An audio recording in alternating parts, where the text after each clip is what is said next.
हाँ भाई, इलेक्ट्रिसिटी के बारे में हम लोग डिस्कस कर रहे हैं अब।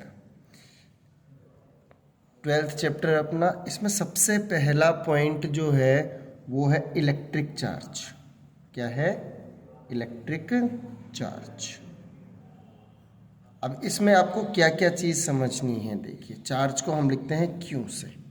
किसे लिखते हैं? क्यू से। सबसे पहली चीज़ आपको ये समझनी है, चार्ज जो है ये एक प्रॉपर्टी है किसी भी सब्सटेंस की। It is a property of matter. Property of matter, किसी भी सब्सटेंस की ये एक प्रॉपर्टी है। जैसे मास होता है ना, जैसे मास होता है, ऐसे ही क्या होता है? चार्ज। ऐसे ही क्या होता है? चार्ज। ये प्रॉपर्टी है। दूसरी चीज़, यूनिट क्या होती है इसकी? यूनिट होती है इसकी जिसको हम बोलते हैं कूलम। क्या बोलते हैं? कूलम। सी से रिप्रेजेंट करते हैं इसको। किससे लिखते हैं? सी से। ये कूलम जो है एक बड़ा यूनिट है, सबसे बड़ा यूनिट नहीं है ये, केवल एक बड़ा यूनिट है। तो ये जो कूलम है, इसके आगे हमें वर्ड देखने को मिलते हैं। जैसे एक वर्ड देखने को मिलता है मिली कूलम। मिली कूलम, ठीक है ना? मिली कूलम वर्ड देखने को मिलता है। और ये मिली कूलम में मिली वर्ड का मतलब होता है 10⁻⁻³ और कूलम ऐसे के ऐसे। ऐसे ही देखने को मिलता है हमें माइक्रो। क्या देखने को मिलता है? Micro coulomb. Micro coulomb. तो माइक्रो कूलम में माइक्रो का मतलब होता है 10⁻⁻⁶ और कूलम ऐसे के ऐसे।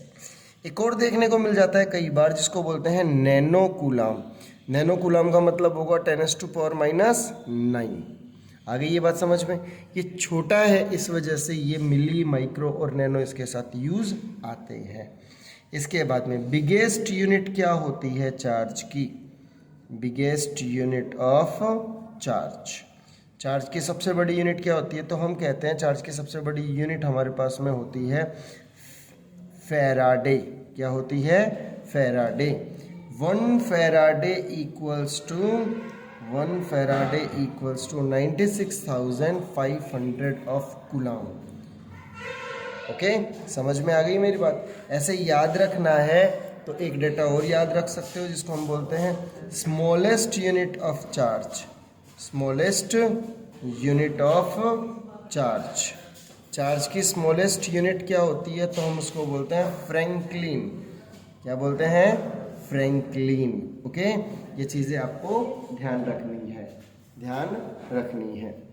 ठीक है भाई, आगे बढ़ते हैं। चार्ज के बाद में आता है दूसरा पॉइंट। दूसरे पॉइंट को हम लोग क्या बोलते हैं? दूसरे पॉइंट को हम लोग क्या बोलते हैं? Current. Electric current. Electric current.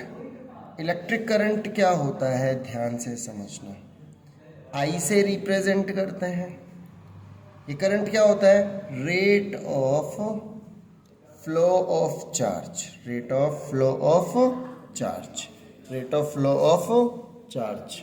Rate of flow of charge is known as ये नोन एज है, K/A, known as electric current. Electric current. Rate का मतलब होता है डिवाइडेड बाय टाइम। तो इलेक्ट्रिक करंट की वैल्यू क्या होगी? देखो, इलेक्ट्रिक करंट की वैल्यू होगी I equals to charge divided by time. Charge divided by time. Current I equals to charge को क्यों लिखा और टाइम को क्या लिखा? T। यूनिट क्या हो जाएगी इसकी? SI यूनिट तो हम बोलते हैं एम्पियर। क्या हो जाएगी? एम्पियर। और ये एक स्केलर क्वांटिटी है। कैसी क्वांटिटी है? स्केलर। ये भी स्केलर है चार्ज, और ये भी स्केलर क्वांटिटी है, यानी ये डायरेक्शन पर डिपेंड नहीं करती है। अब ऐसे ही आ जाता है मिली एम्पियर। 1 मिली एम्पियर मतलब 10⁻³ एम्पियर। एक ऐसे ही आएगा माइक्रो। यू जैसा सिंबल होता है, ऐसा यू जैसा सिंबल होता है, इसको बोलते हैं माइक्रो एम्पियर। 10⁻⁶ एम्पियर। एक होता है नैनो एम्पियर, इसको बोलते हैं 10⁻⁹ एम्पियर। अब देखिए, ये करंट आ गया अपने पास। इसको और तरीके से समझते हैं आगे। तो देखिए, मिलिगन एक साइंटिस्ट है जिसका नाम मिलिगन नाम का एक साइंटिस्ट है जिसने क्या किया? इलेक्ट्रॉन के चार्ज को डिस्कवर किया। इलेक्ट्रॉन के चार्ज को डिस्कवर किया। चार्ज ऑन इलेक्ट्रॉन कितना बताया 1.6 इंटू 10⁻⁻⁻19 कूलम। ये इलेक्ट्रॉन का चार्ज बताया मिलिकन ने। और किसने डिस्कवर किया? Discovered by Millikan's oil drop experiment. Okay, ये चार्ज डिस्कवर किया। इसके अलावा मिलिकन ने क्या बोला कि जो चार्ज होता है वो इलेक्ट्रॉन्स के चार्ज का इंटीजर मल्टीपल होता है। इंटीजर मल्टीपल का मतलब क्या होता है? किसी भी सब्सटेंस पे चार्ज होगा वो इसके साथ में इंटीजर मल्टीपल में होगा, 1 into 1 into 2 into 3 into 4 into 5। ये 1.6 इंटू 10⁻⁻19 को मिलिकन ने ई लिखा। क्या लिखा? ई। और क्या कहा कि इस चार्ज का अमाउंट क्या होगा? 1e 2e 3e 4e 5e। मतलब ये क्या है? इंटीजर मल्टीपल है ना। ये प्लस में भी हो सकता है और माइनस में भी हो सकता है, प्लस में भी हो सकता है और माइनस में भी हो सकता है। और ऐसे कहा कि जो अपने पास में नंबर ऑफ इलेक्ट्रॉन्स है वो इंटीजर होने चाहिए। और एक इलेक्ट्रॉन का चार्ज कितना होता है? ई। इसलिए क्या बोला इसको? Q equals to Ne। ये n क्या होगा? इंटीजर होगा। n क्या होगा? Integer. Q equals to Ne। E तो इसको लिखा है ना अपन ने, ई तो इसको लिखा है, ई तो इसको लिखा है और इसका इंटीजर मल्टीपल होगा। इंटीजर मल्टीपल का मतलब क्लियर हो गया सबको? आगे बढ़ते हैं। इसके बाद में ये चीज़ें आपको समझ में आनी चाहिए। आगे देखना, इसके जस्ट बाद आगे बढ़ते हैं तो देखिए क्या मिलता है अपने को। हमने अभी क्या कहा? चार्ज कैसे बना? Q इक्वल्स टू Ne का फॉर्मूला। इस फॉर्मूले को समझ लो। एक बॉडी A है और एक बॉडी B है। इसमें मान लेते हैं शुरू में 8 प्रोटॉन थे। न्यूक्लियस में प्रोटॉन होते हैं, इसमें भी 8 प्रोटॉन थे। ठीक है ना। ये थोड़ा नोट वाली बातें हैं अपने पास में। यहाँ पे 80 इलेक्ट्रॉन बताए, 80 इलेक्ट्रॉन बताए। और क्या क्या कहा जाता है कि इलेक्ट्रॉन जितना चार्ज रखता है उसी के बराबर प्रोटॉन भी चार्ज रखता है।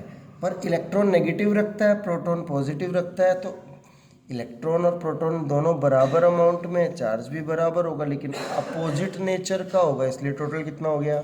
0। टोटल कितना हो गया? 0। क्योंकि इलेक्ट्रॉन जो काम करेगा उसको ख़त्म कौन करेगा? प्रोटॉन। अब मान लीजिए क्या हुआ कि एक इलेक्ट्रॉन इधर से इधर ट्रांसफ़र हो जाए। कितना इलेक्ट्रॉन ट्रांसफ़र हो जाए? एक इलेक्ट्रॉन ट्रांसफ़र हो जाए। तो एक इलेक्ट्रॉन के ट्रांसफ़र होने से इधर कितने बच गए? 7 इलेक्ट्रॉन। इधर कितने हो गए? 9 इलेक्ट्रॉन। इधर 8 प्रोटॉन। इधर भी कितने प्रोटॉन? 8 प्रोटॉन। इधर भी कितने प्रोटॉन? 8 प्रोटॉन। क्लियर है मेरी बात? अब देखिए 7 इलेक्ट्रॉन का इफेक्ट कौन खत्म कर देगा? 7 प्रोटॉन। एक प्रोटॉन का बच गया। और क्या कहा कि एक प्रोटॉन पर भी चार्ज इलेक्ट्रॉन के बराबर होता है। तो ये बन गया प्लस का। एक इलेक्ट्रॉन का चार्ज कितना होता है? 1.6 इंटू 10⁻⁻19 ऑफ कूलम। एक इलेक्ट्रॉन ज़्यादा हो गया। 8 प्रोटॉन का इफेक्ट किसने खत्म कर दिया? 8 इलेक्ट्रॉन ने। एक इलेक्ट्रॉन का चार्ज एक्स्ट्रा बच गया। इलेक्ट्रॉन है इसलिए माइनस है। ये कितना बन गया? 1.6 इंटू 10⁻⁻19 कूलम। अब मान लो 2 इलेक्ट्रॉन कम हो जाते, इधर से 6 बचते, 8 प्रोटॉन होते। इधर से 10 इलेक्ट्रॉन हो जाते, 8 प्रोटॉन होते। तो 2 इलेक्ट्रॉन ट्रांसफर होके गए ना। 2 इलेक्ट्रॉन ट्रांसफर होके गए तो एक इलेक्ट्रॉन का इतना है, 2 इलेक्ट्रॉनों का कितना होगा? इंटू 2।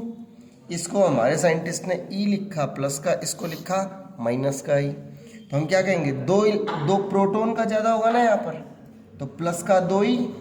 और यहाँ पर क्या होगा? माइनस का 2e। ई तो हमें पता है ना 1.6 इंटू 10⁻⁻19। 3 इलेक्ट्रॉन का होता तो कितना होता? प्लस 3e, ये माइनस 3e। क्लियर है? 5 इलेक्ट्रॉनों का प्लस 5e और minus 5e।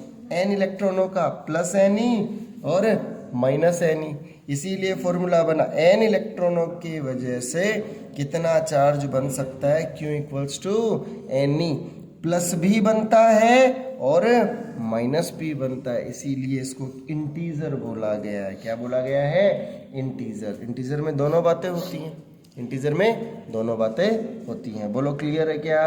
q equals to n e की वैल्यू क्या है? 1.6 इंटू 10⁻⁻19 ऑफ कूलम। बिल्कुल क्लियर है क्या? बताओ कोई डाउट हो तो। नहीं है ना कोई doubt? q equals to n e. तो करंट का एक और फॉर्मूला क्या बन गया? q अपॉन टी, q की value n e upon t, ये एक और फॉर्मूला बन के रेडी। इलेक्ट्रॉन्स के नंबर के बेसिस पे भी हम लोग करंट निकाल सकते हैं। क्लियर हो गई मेरी बात? सबसे छोटा चार्ज कितना हो सकता है? 1.6 इंटू 10⁻⁻19। अब देखो चार्ज कितने टाइप के होते हैं, बताना जरा।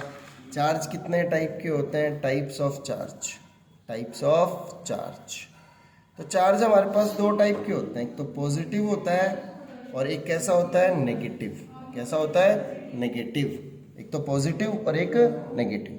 अभी देखो पॉजिटिव किस पे आ रहा था? जिससे इलेक्ट्रॉन निकल रहा था, जिससे इलेक्ट्रॉन निकल रहा था, कम हो रहा था ना इलेक्ट्रॉन्स का नंबर। नेगेटिव किस पे आ रहा था? जिसमें इलेक्ट्रॉन एंटर कर रहा था। तो लॉस ऑफ इलेक्ट्रॉन क्या प्रोड्यूस करेगा? Positive charge. Loss of electron produces positive charge. Clear है मेरी बात? और gain of electron produces negative charge. Loss of electron produces positive charge, gain of electron produces negative charge. बोलो clear है क्या मेरी बात? क्लियर है? चलो ओके। अब मेरे को एक बात बताओ, यदि किसी को आप पॉजिटिव चार्ज दे रहे हो, मतलब इलेक्ट्रॉन निकाल रहे हो, तो इलेक्ट्रॉन का मास कम होगा या नहीं होगा? पॉजिटिव चार्ज करने पर मास डिक्रीज होता है, ठीक है ना? मास क्या होता है? डिक्रीज होता है। नेगेटिव में आपको क्या करना पड़ रहा है? इलेक्ट्रॉन को अंदर एंटर करवाना पड़ रहा है, नहीं पड़ रहा है? इलेक्ट्रॉन अंदर जा रहा है, नहीं जा रहा है? इलेक्ट्रॉन आ रहा है, मतलब मास क्या हो रहा है? इंक्रीज हो रहा है। मास क्या हो रहा है? इंक्रीज। नेगेटिव चार्ज देने पर मास क्या होता है? इंक्रीज होता है। पॉजिटिव चार्ज देने पर मास क्या होता है? डिक्रीज होता है। ये टाइप जो है चार्जेस के, इस टाइप का नाम होता है पोलरिटी ऑफ चार्जेस। पोलरिटी का मतलब होता है कितने टाइप के हैं, कितनी नेचर है। तो दो नेचर है, प्लस एंड माइनस। पोलरिटी का मतलब दो नेचर है, एक तो प्लस और एक माइनस। ये बताई किसने थी? एक साइंटिस्ट का नाम जिसको बोलते हैं बेंजामिन फ्रैंकलिन। किसने बताई थी? बेंजामिन फ्रैंकलिन ने। तो ये चार्ज के बारे में सारी बातें हो गई। आप सबको ये समझ में आना चाहिए। फिर नेक्स्ट लेक्चर में मिलते हैं। Thank you.